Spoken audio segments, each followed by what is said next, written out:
وعلى أهل بيته الطيبين الطاهرين المعصومين الذين أذهب الله عنهم الرجس وطهرهم تطهيرا.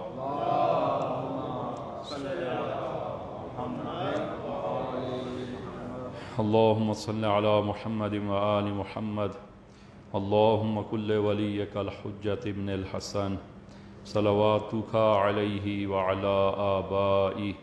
في هذه الساعة وفي كل ساعة وليا وحافظا وقائدا وناصرا ودليلا وعينا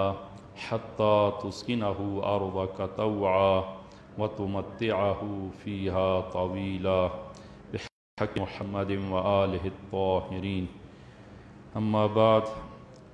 اوصیکم ونفسی بتقوی اللہ. عزیزان، خطبہ اول میں اپنے آپ کو اور آپ عزیزان کو تقوی الہی کی وصیت کرتا ہوں کہ انشاءاللہ خداوند عالم یہ تقوی ہم سب کو عنایت فرمائے. عزیزان، آئندہ ہفتے اہم ترین مناسبت شہادت امام صادق صلوات اللہ وسلام علیہ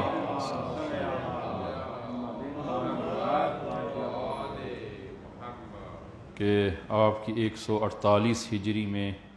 آپ کی شہادت ہوتی ہے، اور 2 تاریخیں آپ کی شہادت کے حوالے سے 15 شوال اور دوسری 25 شوال. البتہ پاک و ہند میں اکثر وہ 15 شوال کو امام کی شہادت کے طور پر وہ منایا جاتا ہے، لیکن دیگر مقامات پر ہم نے جو دیکھا ہے 25 شوال کی وہ معروف تر ہے شہادت کی تاریخ. تو بالآخر 25 ہو یا 15 شوال کے امام کی شہادت شوال میں، اور اسی مناسبت سے ہم نے وہ حق یہی ہے کہ ائمہ خدا علیہ الصلوۃ والسلام کی ولادت اور شہادت کے خصوصاً ایام میں حد اقل امام کی زندگی کے حوالے سے اور امام کی سیرت کے حوالے سے عزیزان کی خدمت میں پیش کیا جائے. امام صادق کی عمر مبارک 65 سال کی آپ کی عمر مبارک تھی کہ جب آپ کی شہادت ہوتی ہے، اور آپ کی والد گرامی قاسم ابن محمد ابن ابی بکر کی بیٹی تھی، اور محمد بن ابی بکر جس طرح کہ آپ نے سنا ہے خلیفہ اول کے فرزند ہیں جناب محمد بن ابی بکر، کہ خلیفہ اول کی رحلت کے بعد وہ امیر المومنین کی گود میں پلے، اور امیر المومنین نے ہی ان کی تربیت فرمائی، اور امیر المومنین محمد بن ابی بکر کو بہت چاہتے تھے. ایک حدیث آپ عزیزان کی خدمت میں شاید پہلے ہم نے عرض کی تھی کہ معصوم سے روایت ہے، ظاہر امام باقر یا امام صادق سے روایت ہے کہ قیامت کے دن جب ہر نبی اور وصی کو جب پکارا جائے گا تو ان کے ہمراہ وہ خاص افراد اور خاص ان کے صحابی بھی ان کے ساتھ پکارے جائیں گے اور اٹھائے جائیں گے. رسول گرامی اسلام جب آپ تشریف لائیں گے تو آپ کے وہ خاص صحابی، وہ چند ایک روایت میں علیکم السلام چند ایک کا ذکر ہے کہ جو آپ کے ہمراہ وہ اٹھیں گے اور آپ کے ہمراہ ہوں گے. اسی طرح امیر المومنین کے ہمراہ چند ایک افراد، اور ان چند افراد میں کہ جو اصحاب خاص ہیں اور جو امیر المومنین کے ہمراہ وارد میدان محشر ہوں گے، ان میں سے ایک محمد بن ابی بکر ہیں. بہت عظیم شخصیت کہ حتیٰ اس روایت میں مالک اشتر بھی نہیں ہیں، محمد بن ابی بکر ہیں کہ جو امیر المومنین کے ہمراہ اٹھائے جائیں گے، اور میدان محشر میں جب آپ امیر المومنین تشریف لائیں گے تو آپ کے خاص اصحاب کے جن میں محمد بن ابی بکر ہیں وہ بھی ہمراہ ہوں گے. تو امیر المومنین بہت چاہتے تھے جناب محمد بن ابی بکر کو، اور یہ وہ شخصیت ہے کہ تا آخر عمر شہادت تک امیر المومنین کے ہمراہ رہے، اور امیر المومنین کے ہمراہ قیام کیا، اور جنگ جمل میں کہ ایک طرف ام المومنین حضرت عائشہ ہیں کہ جو بہن ہیں جناب محمد بن ابی بکر کی، کہ جو امیر المومنین کے مقابل میں تھی، تو محمد بن ابی بکر نے ولایت کا ساتھ دیا اور امامت کا ساتھ دیا اور اپنی بہن حضرت ام المومنین حضرت عائشہ کے مد مقابل تھے، تو آخری عمر تک ولایت کی حمایت میں رہے اور اسی راہ میں انہوں نے شہادت وہ قبول کی۔ تو امیر المومنین محمد بن ابی بکر کی شہادت پر بہت متاثر ہوئے۔ تو جناب محمد بن ابی بکر کے فرزند ہیں قاسم، اور جناب قاسم کی بیٹی وہ امام صادق کی والدہ تھی۔ تو نسب کے لحاظ سے اور آپ ملاحظہ کریں کہ آپ کی والدہ اور خود امام صادق علیہ الصلوۃ والسلام کہ البتہ ہمارے عقیدے کے مطابق امام وہ علم کے لحاظ سے، تقوی کے لحاظ سے، شجاعت کے لحاظ سے وہ افضل ترین ہوتے ہیں اپنے زمانے، بلکہ تا روز قیامت وہ افضل ترین ہوتے ہیں تمام افراد میں، اور یہ شرائط اور خصوصیات ہوتی ہیں، معصوم ہوتے ہیں، امام معصوم ہوتا ہے، اور دیگر خصوصیات کہ اب وقت نہیں ہے کہ میں ان کو عرض کروں۔ میں فقط چند ایک چیزیں جو آپ کی شخصیت کے حوالے سے، کہ جو لوگ آپ کے مخالف تھے امام صادق کے دور میں، جو امام صادق کے مخالف تھے اور دشمن تھے، وہ بھی تعریف کرنے سے نہ رک سکے، امام صادق کی تعریف ان کی زبان سے وہ جاری ہوئی۔ اور ایک کتاب ہے الامام الصادق والمذاہب الاربع، کہ اس کتاب میں جناب سید حیدر کے جنہوں نے یہ کتاب لکھی، اور اس کتاب میں امام صادق کے بارے میں دوسرے افراد نے جو اعترافات کیے ہیں، اور حتیٰ امام کے مخالفین نے جو امام کے بارے میں، امام کی عظمت، امام کی بزرگی کے بارے میں جو اعترافات کیے ہیں، تو یہ ایک ضخیم کتاب کی شکل میں وہ الامام الصادق والمذاہب الاربع وہ آپ نے تحریر کی۔ تو اس کتاب میں منصور دوانی کی کہ خلفائے بنی عباس میں سے ہے اور دشمن ہے، لیکن وہ بھی تعریف سے نہ رک سکا، اور اس کا کہنا ہے کہ ھذا الشجع فی حلقی، کہ یہ آقا یعنی امام صادق میرے گلے کی ہڈی بن گئے ہیں۔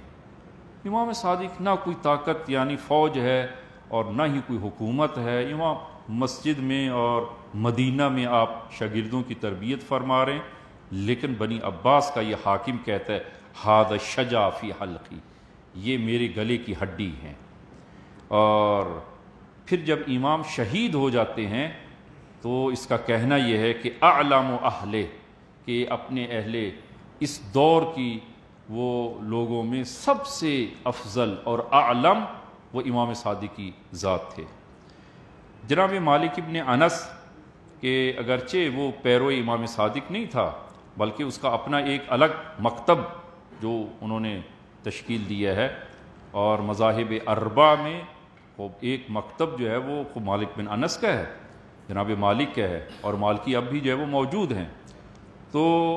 جناب مالک ابن انس کہ ایک مدت تک امام کی شاگردی میں رہے، امام کے حلقے درس میں جو ہے وہ تشریف لاتے تھے، تو ان کا کہنا یہ ہے کہ امام صادق کو میں نے جب بھی دیکھا تو امام صادق کی کچھ خصوصیات کو انہوں نے ذکر کیا۔ کثیرت تبسم، امام ہمیشہ مسکراتے رہتے تھے، امام کے چہرے پر کسی نے غصے کے آثار وہ ملاحظہ نہیں کیے۔ کثیر التبسم، وہ ہمیشہ مسکراتے تھے۔ اور یا تو کہتے ہیں کہ میں نے امام کو اما مصلیاً، میں نے امام کو یا تو نماز کی حالت میں دیکھا، و اما صائماً، یا امام کو روزے کی حالت میں، و او ذاکراً، یا امام کو ذکر کی حالت میں دیکھا کہ امام ہمیشہ دائم الذکر تھے، و اما او یقرأ القرآن، یا امام قرآن کی تلاوت کرتے ہوئے دیکھا۔ میں نے انہی حالات میں دیکھا، یا امام نماز میں ہیں، یا امام روزے کی حالت میں ہے، امام ذکر کی حالت میں ہے، امام ہمیشہ قرآن کی تلاوت کی حالت میں ہے، ان حالات میں۔ محمد صلوات۔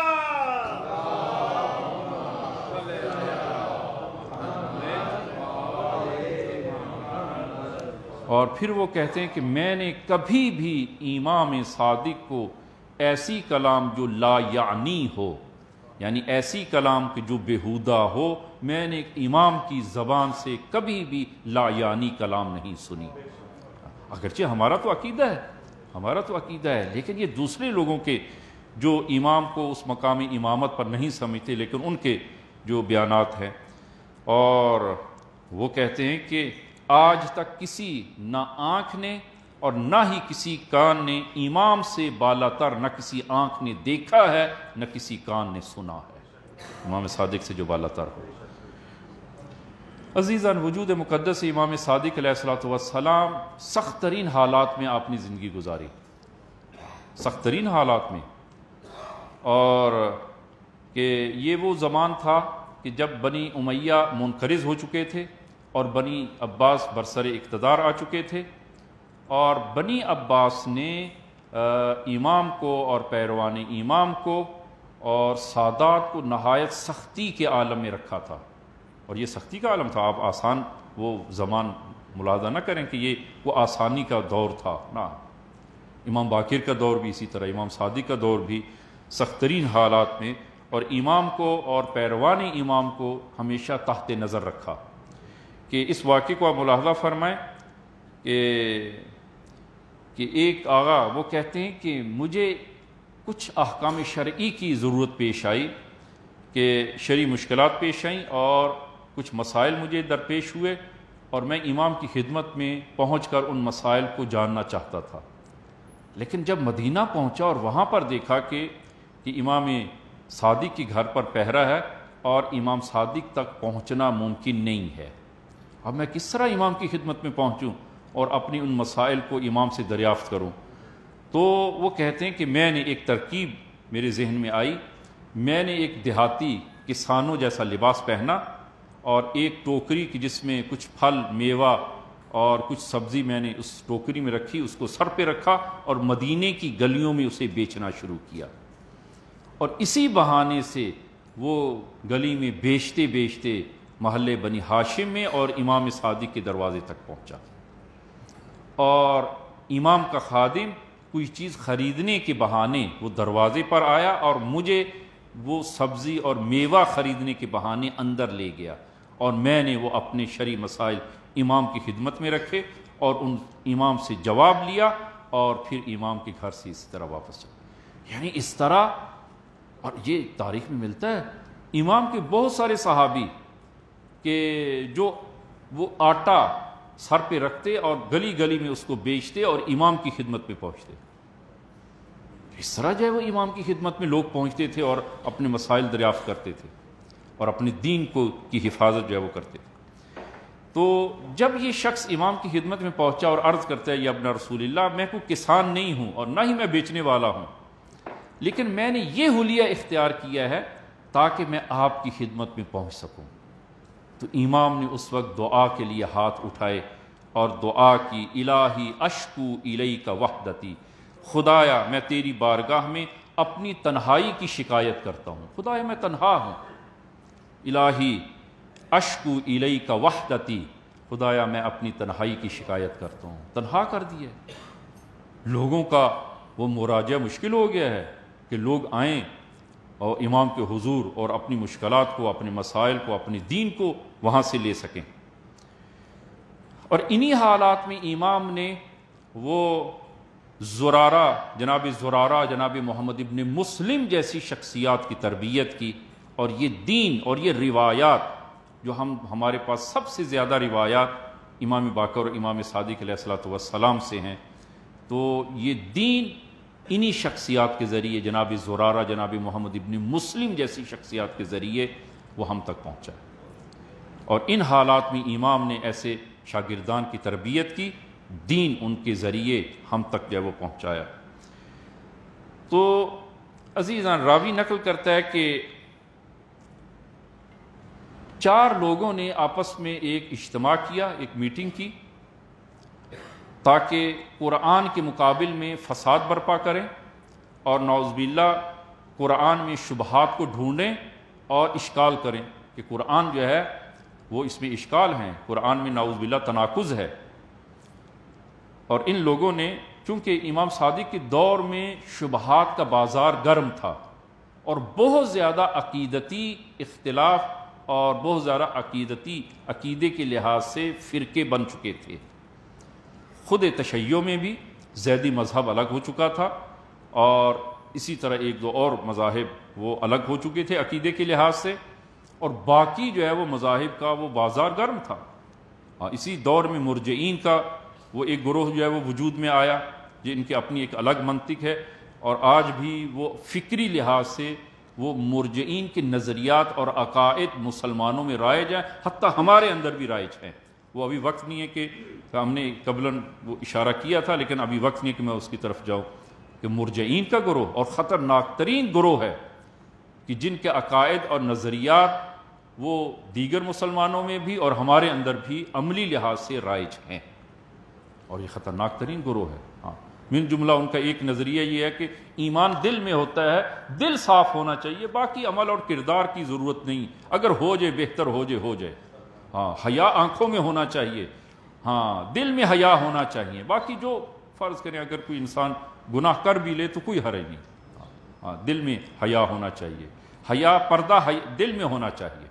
یہ عجیب خطرناک نظریات ہیں وہ مرجئین کے، اور عملی لحاظ سے یہ عقائد و نظریات مسلمانوں میں اور ہمارے اندر بھی رائج ہو چکے۔ تو شبہات کا بازار گرم تھا، امیر المومنین کے بارے میں بہت سارے شبہات اس دور میں پیدا ہو چکے تھے، اور ہشام ابن حکم وہ کہتے ہیں کہ مکہ میں 4 افراد نے وہ اجتماع کیا، اور یہ ابن ابی الاوجاع یہ منکر خدا تھا، اسی طرح دوسرا ابن مقفع اور ابو شاکر دسانی، اور چوتھا عبد الملک بصری، یہ لوگ منکر خدا تھے۔ ان لوگوں نے مکہ میں اجتماع کیا، اور اجتماع کر کے آپس میں طے کیا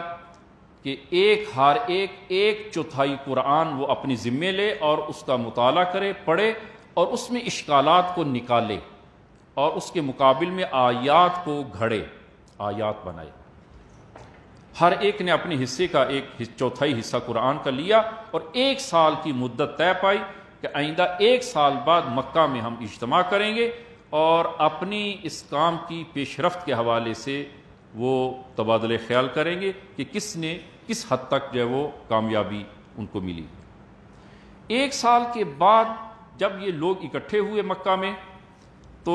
ابن ابی الاوجاع اس نے کہا کہ میرے ذمے جو وہ حصہ تھا، اور اس میں سورہ یوسف تھی، اور میں نے وہ کوشش کی، لیکن مجھے کہیں پر بھی کوئی تناقض یا اشتباہ نہ مل سکا۔ اس نے عجز کا اظہار کیا، اور اسی طرح باقی لوگوں نے بھی عجز کا اظہار کیا۔ قرآن معجزہ ہے، معجزہ الہی ہے، اور قرآن نے دعویٰ کیا کہ اگر تم اب سچے ہو تو اس قرآن کی ایک آیت، اس کی مثل ایک آیت بنا کر لے آؤ، ایک آیت۔ اور آج تک قرآن کے اس معجزے کے مقابل میں وہ چیلنج کو قبول کسی نے نہیں کیا، اور کوئی اس معجزے کو نہ توڑ سکا، اس لیے کہ معجزہ الہی ہے یہ۔ تکبیر، نعرہ رسالت، نعرہ حیدری، بلند ترین صلوات۔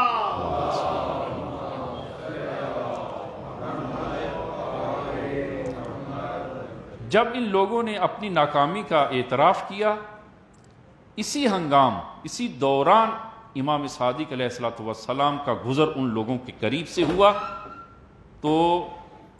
امام نے ان چاروں کی طرف نگاہ کی اور اس آیت کی تلاوت کی، سورہ اسراء آیت نمبر 88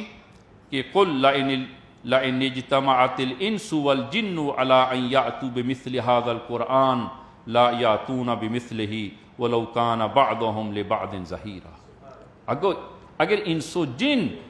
اکٹھے ہو جائیں اور اس قرآن کی مثل لا سکیں،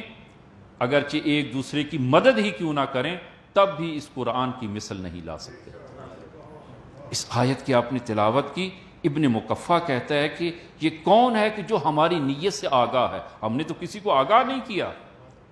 یہ کون ہے کہ جس نے ہماری نیت سے آگاہ ہے اور ہمارے انگیزے کو جانتا ہے؟ معلوم ہوتا ہے کہ یہ خود حجت الہی ہے۔ اعتراف کیا لیکن ایمان نہ لائے، معلوم ہوتا ہے یہ خود حجت الہی ہیں۔ عزیز، ان سخت ترین حالات میں امام نے وہ دین کو لوگوں تک پہنچایا، اور اس واقعے کو آپ ملاحظہ کریں کہ کس طرح وہ سادات پر اور اہل بیت کو سختی اور تکالیف میں رکھا کہ ابو منصور دوانیکی نے ابن مہاجر نامی شخص کو رقم دی اور کہا کہ جو مدینہ میں اور سادات فاطمی کو تم ڈھونڈو اور ڈھونڈ کر ان کو یہ رقم دو، اور جب ان کو رقم دو تو ان سے رسید بھی لے لینا، تاکہ کسی موقع پر ہمیں وہ رسیدیں کام آئیں اور ہم کہہ سکیں کہ ہم نے تم لوگوں کو پیسہ دیا ہے۔ یہ اور ان کو یہ نہ کہنا کہ میں ابن مہاجر ہوں اور وہ بغداد سے آیا ہوں اور مجھے منصور دوانیکی نے بھیجا ہے، نہ یہ نہ، ہاں بلکہ یہ عذر اور بہانہ کرنا کہ میں وہ آپ کے شیعوں میں سے ہوں اور میں خراسان سے، خراسان وہ تشیع موجود تھی کہ میں آپ کے شیعہ ہوں اور خراسان سے آیا ہوں اور یہ ہدیہ آپ کی خدمت میں لے کے آیا ہوں۔ یہ ابن مہاجر مدینہ میں آتا ہے اور سادات فاطمی کو اس نے تلاش کیا، ایک کے پاس گیا اور ان کو وہ رقم دی، اور چونکہ حالات سخت تھے سادات پر، اور یہ ایک دوست اور ایک محب اور شیعہ کے رنگ میں آیا اور کہا کہ یہ ہدیہ لے کے آیا ہوں آپ کی خدمت میں، تو انہوں نے قبول کیا اور ان سے رسید بھی وصول کی اس نے۔ یہ کرنے کے بعد جب یہ بغداد آتا ہے منصور دوانیکی کے پاس، کہا کہ یہ میں نے وہ آپ نے جو کام ذمے کیا میں نے یہ کیا اور یہ رسیدیں ہیں۔ منصور دوانیکی کہتا ہے کہ کیا امام صادق کا کیا ہوا، ان کی رسید کہاں ہے؟ کہا کہ نہ، کہ میں امام صادق کی خدمت میں پہنچا، آپ مسجد میں نماز میں مشغول تھے اور میں آپ کے پیچھے بیٹھ گیا تاکہ امام نماز سے جب فارغ ہوں، اور جس طرح دوسرے سادات کو میں نے دھوکہ دیا ہے امام صادق کو بھی دھوکہ دوں۔ امام جب نماز سے فارغ ہوئے تو امام نے وہ ابن مہاجر کے سوال کرنے اور کچھ کہنے سے پہلے ہی ابتدا بساکن امام نے پیچھے مڑے اور فرمایا، اے پسر مہاجر، اے ابن مہاجر، خدا سے ڈرو، جھوٹ نہ بولو، سادات مشکلات میں ہیں اور ان کو زیادہ مشکلات میں مبتلا نہ کرو، اور ان کی مالی حالت اچھی نہیں ہے اور یہ حکومت تبدیل ہوئی ہے اور یہ پیسے تم لے کر آئے ہو، لیکن ان کی زندگی میں وزر و وبال پیدا نہ کرو، ان کی زندگی کو مشکل نہ بناؤ، اور یہ بغداد سے تم پیسے لائے ہو اور سادات میں تقسیم کر رہے ہو اور جھوٹ بھی بولتے ہو۔ ابن مہاجر کہتا ہے کہ مجھے وہ جب امام نے یہ کلام کی تو میں امام کی خدمت میں جھوٹ بولنا ہی چاہتا تھا کہ امام نے میرے جھوٹ کو برملا کر دیا، اور میں امام کے سامنے اپنا وہ پہلے والا جھوٹ نہ بول سکا۔ امام نے وہیں پر اس لیے کہ امام حجت الہی ہے، حجت خدا ہے۔ عزیزاً، ان حالات میں امام نے وہ کام کیا اور شاگردوں کی تربیت فرمائی، اور الحمدللہ ہمارے پاس روایات وہ اس قدر ہیں کہ بے نیاز ہیں، دین کے حوالے سے روایات اس قدر ہیں امام باقر اور امام صادق سے کہ بے نیاز ہیں کسی اور کے در پر جھکنے سے، اور یہ بے نیاز کیا ہے امام صادق نے دین کے حوالے سے، اور ہمارے علماء جو روایات موجود ہیں وہ انہی سے جو ہے وہ احکام کو عکس کرتے ہیں۔ یہ ہماری گفتگو کا عزیزاً پہلا حصہ۔ دوسرا حصہ کہ ایک روایت جو امام صادق علیہ الصلوۃ والسلام سے یہ حدیث ہے، اور امام صادق نے یہ حدیث اپنی جد رسول خدا سے اس حدیث کو بیان فرمایا، اور یہ حدیث جو ہے وہ عزیزاً نہایت اہم ہے، اور آپ عنایت فرمائیں گے کہ اس حدیث میں امام صادق نے وہ شیطان اور انسان کا اپنے ہوا و ہوس سے انسان کس طرح وہ بچ سکتا ہے، اور شیطان اور ہوا و ہوس کے جال سے انسان کس طرح وہ چھٹکارا پا سکتا ہے، کہ اس میں وہ رسول خدا نے ان 5 چیزوں کو آپ نے بیان فرمایا۔ اور البتہ یہ حدیث اور یہ کلام کلام بھی شیطان کی زبان سے ہے. یہ ملاحظہ فرمائیے گا کہ شیطان سے نقل کیا ہے رسول خدا نے، اور اسی کو امام صادق نے بیان فرمایا. ان صادق علیہ الصلوۃ والسلام قال، فرمایا کہ میرے جد نے فرمایا کہ قال ابلیس کا کہنا یہ ہے. ابلیس جو انسان کو گمراہ کرتا ہے، وسوسہ ڈالتا ہے، تو وہ کس طرح وسوسہ ڈالتا ہے، کس ذرائع سے، کن ذریعوں سے وسوسہ ڈالتا ہے، وہ شیطان خود بہتر جانتا ہے. اور ایک حدیث میں ہے رسول خدا نے امیر المومنین سے فرمایا کہ یا علی، آپ تا روز قیامت انسانوں کی ہدایت کے جتنے طرق اور راستے آپ جانتے ہیں، شیطان بھی لوگوں کو گمراہ کرنے کے اتنے ہی طرق جانتا ہے جتنے طرق اور ذریعے اور راستے آپ لوگوں کی ہدایت کے جانتے ہیں. شیطان بہت بڑا دشمن ہے انسان کے لیے. وہ کن کن ذرائع سے انسان کو گمراہ کرے، وہ ذرائع کو ایک دو نہیں ہیں، بہت زیادہ ہیں. اور شیطان نے انہی 5 چیزوں کو ذکر کیا ہے، اور اس حدیث کو ہم ملاحظہ کریں. کہا کہ خمسۃ اشیاء لیس لی فیہن حیلہ، کہا کہ 5 چیزیں ایسی ہیں کہ اگر وہ کسی مومن میں، وہ 5 خصوصیات اگر مومن میں پیدا ہو جائیں، مومن اپنے اندر ان 5 خصوصیات کو پیدا کر لے، تو پھر اس مومن پر میرا کوئی وسوسہ نہیں چلتا، اگر وہ 5 خصوصیات کسی مومن میں آ جائیں. بعض موارد میں نصیحت کی ہے، وہ وقت نہیں ہے کہ میں عرض کروں کہ جناب حضرت نوح کو نصیحت کی ہے شیطان نے، حضرت نوح کو نصیحت کی، اور اسی طرح حضرت یحییٰ کو نصیحت کی، اور اسی طرح جو ہے وہ دیگر بعض موارد میں، اور یہ ان میں سے ایک ہے. خمسۃ اشیاء، 5 چیزیں، 5 خصوصیات ایسی ہیں، لیس لی فیہن حیلہ، میرا ہیلہ وہاں پر وہ کارگر نہیں ہے، میرا ہیلہ وہاں نہیں چلتا، میرا وسوسہ وہاں پر نہیں چلتا. اور وہ 5 چیزیں، اور وسائر الناس فی قبضتی، ان کے علاوہ باقی تمام لوگ میری مٹھی میں ہیں. یاد ہے یہ 5 خصوصیات بہت اہم ہیں عزیزان، بہت اہم ہے. یہ 5 خصوصیات جس کے اندر ہوں، میرا اس پر کوئی ہیلہ نہیں چلتا، اور باقی لوگ وسائر الناس فی قبضتی، باقی سب لوگ میری مٹھی میں ہیں. وہ 5 خصوصیات کیا ہیں کہ یہ بہار جلد نمبر 60 میں، اور اسی طرح خصال مرحوم شیخ صدوق علیہ رحمہ میں یہ حدیث ہے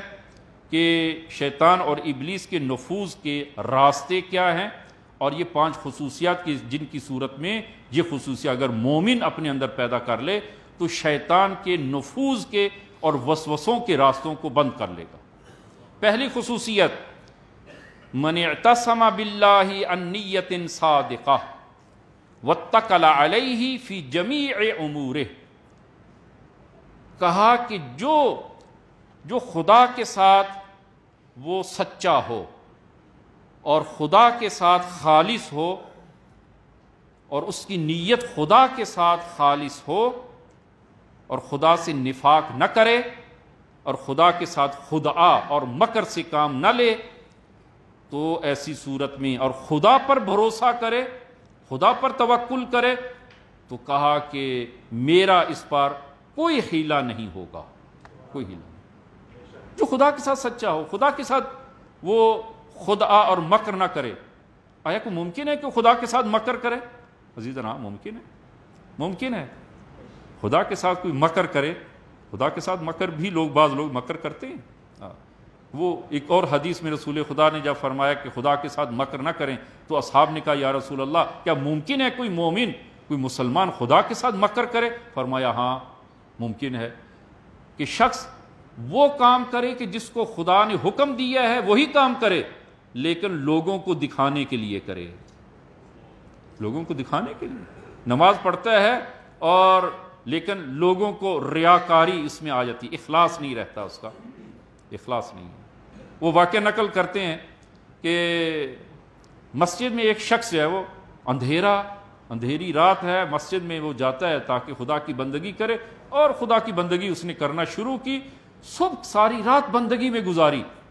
صبح کے قریب اس کو محسوس ہوا کہ مسجد میں کوئی اور بھی ہے. مسجد سے کسی کی آواز آ رہی ہے، اونگنے کی آوازیں آ رہی ہیں. شاید کوئی، اس نے خیال کیا کہ شاید مسجد میں کوئی اور شخص بھی وہ خدا کی بندگی کر رہا ہے، گریا کر رہا ہے، ہلکی ہلکی آواز آ رہی ہے۔ اس نے جب یہ دیکھا کہ احساس کیا کہ مسجد میں کوئی اور بھی ہے، اپنی بندگی میں اور خلوص پیدا کیا، اس نے اور خلوص کیا۔ ہاں کیوں؟ اس لیے کہ جب صبح کی روشنی ہوگی وہ مجھے دیکھے گا، ہاں تم بھی مسجد میں تھے، رات خدا کی بندگی کی۔